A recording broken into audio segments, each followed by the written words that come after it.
Shalom sahabat GKI Gunung Indah yang dikasihi Tuhan Yesus Kristus. Jumpa kembali pada hari ini Sabtu 19 Desember 2020 dalam Sapa Malam Gembala edisi yang ke-203. Bersama-sama kita menyanyikan Haleluya, bernyanyilah Kidung Jemaat 203 juga. Ya, haleluya, puji Tuhan, bernyanyilah. Kenapa? Karena ada kemenangan. Yaitu apa? Sang Raja Mulia di bait 5 bangkit dari kuburnya. Dan kemudian bait ke-6 ia memberikan hidup yang bakal. Nah, bait ke-5 dan ke-6 nanti akan kita nyanyikan di bagian akhir dari Sapa Malam Gembala. Masih dalam suasana sukacita, dengan pujian, juga dengan Natal ya. Ya kan? Ada suasana rintik hujan yang cukup deras. Tetapi tetap bagaimanapun hati sahabat GKI Gunung Indah boleh merasakan sukacita, kedamaian dalam kebersamaan dengan keluarga. Mari bersama-sama kita bersiap untuk menyambut firman Tuhan di malam hari ini. Kita berdoa. Ya Allah yang memberikan kami sukacita, haleluya, puji Tuhan. Kami mau serahkan hidup kami saat ini, hati kami, telinga kami untuk mendengarkan kembali sapaan-Mu. Tolong kami supaya firman-Mu menjadi firman yang hidup dalam kehidupan kami. Di dalam Tuhan Yesus Kristus. Amin. Sahabat GKI Gunung Indah yang dikasihi Tuhan Yesus Kristus, tema renungan kita pada malam hari ini adalah minyak urapan dan fungsinya. Kita boleh mendasari dengan Keluaran pasal 30 ayat 22 sampai dengan 33. Keluaran pasal 30 ayat 22 sampai dengan 33 mengenai minyak urapan yang kudus. Mari kita perhatikan.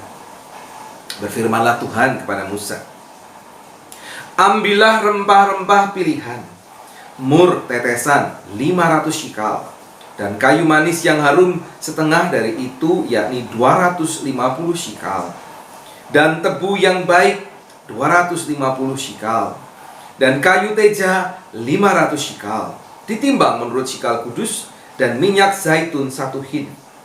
Haruslah kau buat semuanya itu menjadi minyak urapan yang kudus, suatu campuran rempah-rempah yang dicampur dengan cermat seperti buatan seorang tukang campur rempah-rempah.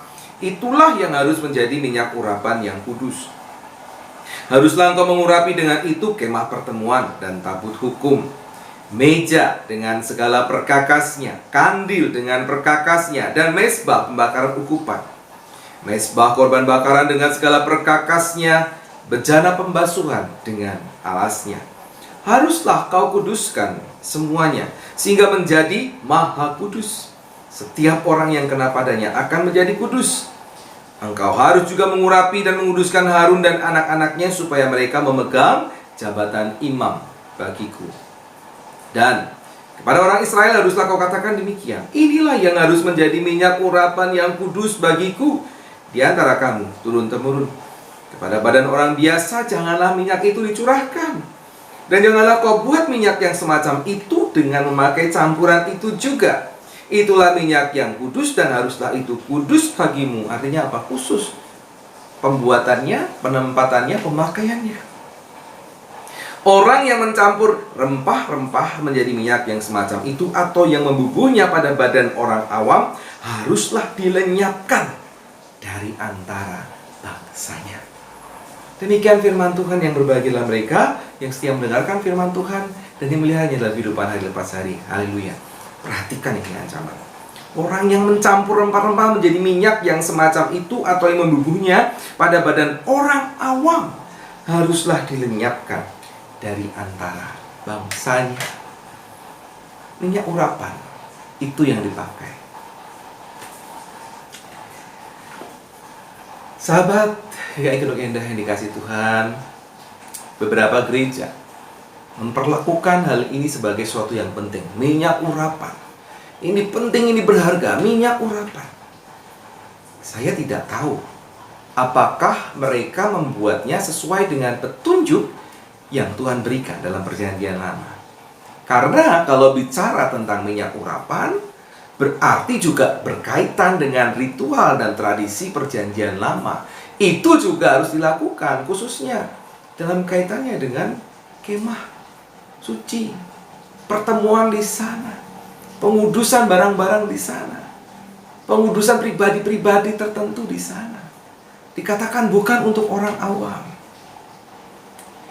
Nah, mungkin saja kemudian orang mengembangkannya dengan makna yang bisa saja berbeda. Misalnya karena Kristus, jadi aturannya juga berbeda. Silakan. Yang jelas, yang kita baca, Tuhan menyatakan apa? Campurannya harus diolah dengan cermat. Oleh apa? Oleh seorang yang memang ahli. Gunanya untuk apa? Untuk pengudusan. Dan untuk orang-orang yang dikuduskan, bukan untuk orang awam, bukan untuk orang biasa, bukan untuk dibubuhkan pada badan orang awam. Untuk apa? Untuk obat. Kalaupun itu dilakukan di luar petunjuk, maka ancamannya tadi apa? Dilenyapkan.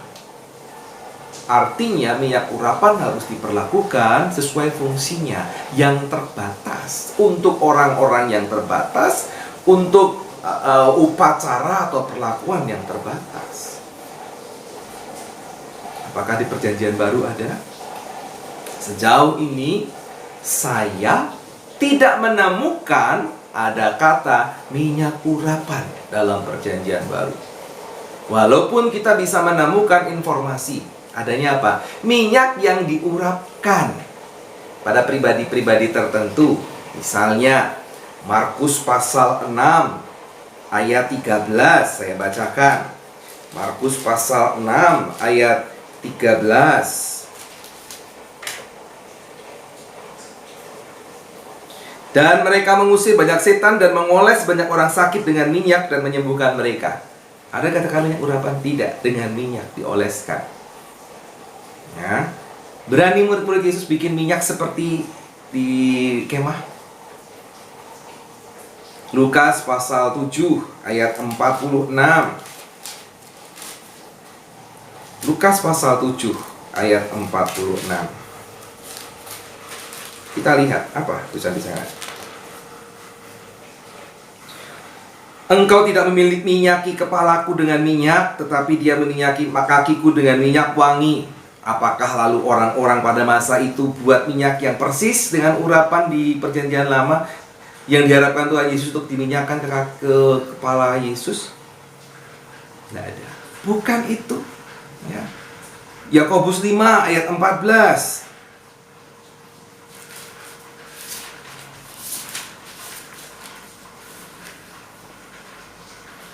Kalau ada seorang di antara kamu yang sakit, baiklah ia memanggil para penatua jemaat supaya mereka mendoakan dia serta mengolesnya dengan minyak dalam nama Tuhan.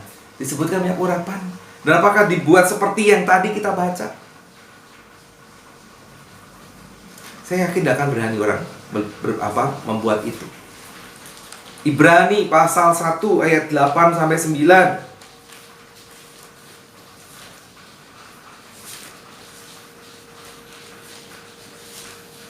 Ibrani pasal 1 ayat 8 dan 9.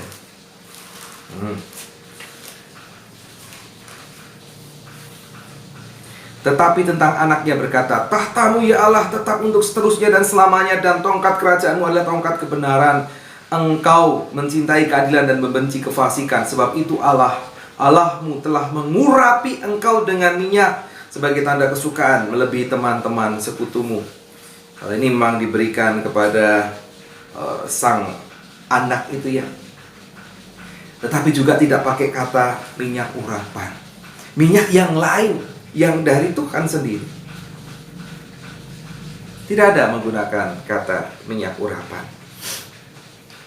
Jadi saya agak ragu penggunaan istilah minyak urapan dari beberapa saudara kita.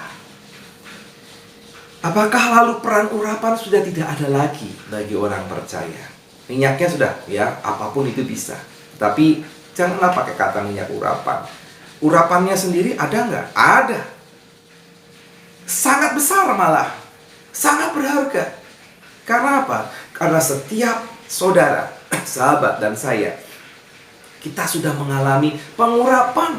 Bukan dari siapa-siapa, dari Allah sendiri. Yaitu apa? Dalam pribadi Roh Kudus yang kini berdiam dalam hati saya, dalam hati para sahabat. Nah, yang penting adalah izinkanlah pribadi yang menguduskan kita ini, Sang Roh Kudus ini, berkarya dalam kehidupan kita. Ya, itu yang penting. Ya, jangan terikat dengan yang namanya minyak urapan di masa kini.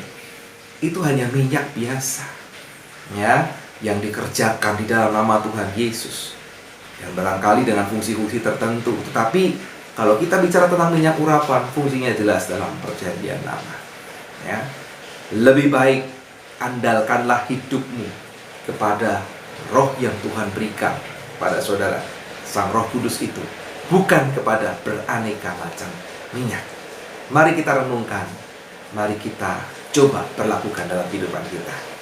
Amin. Mari kita berdoa. Ya Tuhan, mungkin agak keras bagi beberapa orang, tetapi biarlah kami kemudian melihat kembali konteks dari minyak urapan itu, sehingga kemudian kami memperlakukan atau memberlakukan kata minyak urapan itu dengan baik sesuai dengan konteksnya. Katakanlah itu kami harus mencari istilah yang lain. Minyak apapun lah, atau minyak Kristus atau bagaimana, terserah. Tetapi menurut apa yang kami pelajari dalam bacaan firman Tuhan pada malam hari ini, kami seharusnya lebih mengandalkan diri kepada Sang Roh Kudus yang mengurapi kami. Karena urapanmu itu lebih berharga dibandingkan yang lain, dibandingkan minyak urapan terbaik sekalipun. Tolong kami untuk mengandalkan diri kepadamu, hidup di dalam pengudusanmu, di dalam Tuhan Yesus Kristus. Amin.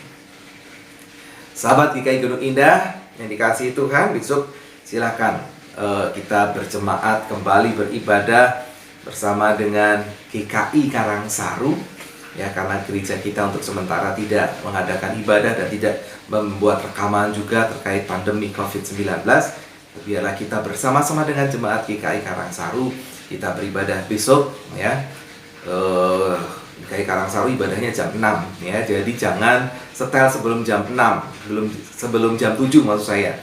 Ketika sahabat GKI Gunung Indah menyetel sebelum jam 7, maka saudara seakan terlambat ikut kebaktian, karena GKI Karangsaru nyetelnya menayangkannya pukul 6. Kita bersama-sama beribadah pukul 7.30 pagi. Ya, jadi rekaman itu sudah bersama-sama bisa kita nikmati. Selamat mempersiapkan diri, dan mari kita akhiri Sapa Malam Gembala di malam hari ini.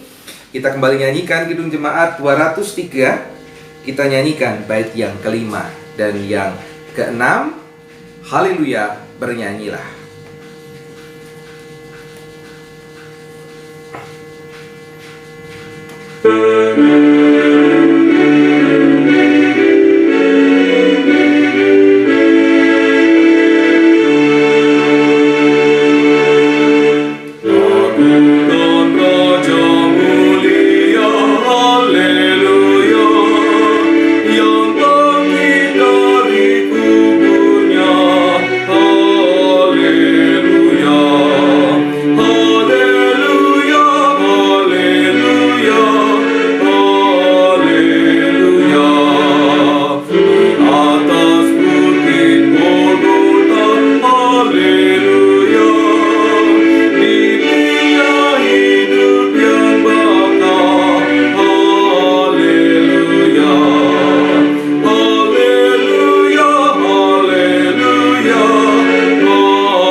sampai jumpa kembali di Senin depan. Tuhan Yesus memberkati saudara. Amin.